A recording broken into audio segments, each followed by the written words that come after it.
ஆவா குழுவின் உறுப்பினர்கள் என கூறப்படும் 11 பேரின் விளக்கமறியல் எதிர்வரும் 30ஆம் தேதி வரை தொடர்ந்தும் நீடிக்கப்பட்டுள்ளது. கொழும்பு மேலதிக நீதிவான் அருணையாற்றிக்கல முன்னிலையில் சந்தேக நபர்களை ஆஜர்படுத்திய போதே விளக்கமறியல் நீடிப்புக்கான உத்தரவு பிறப்பிக்கப்பட்டுள்ளது. பயங்கரவாத ஒழிப்பு பிரிவினரால் சந்தேக நபர்கள் என்ற நீதிமன்றத்தில் ஆஜர்படுத்தப்பட்டனர்.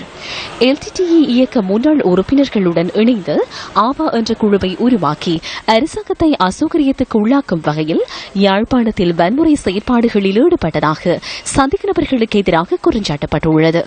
இந்த குழுவின் தலைவரை கைது செய்வதற்கான விசாரணைகள் முன்னெடுக்கப்பட்டு வருவதாக போலீசார் நீதிமன்றத்தில் அறிவித்தனர். ஆவா குழுவினருக்கு டயஸ்போராவின் உதவி கிடைத்துள்ளதாகவும் போலீசார் நீதிமன்றத்தில் தெரிவித்துள்ளனர்.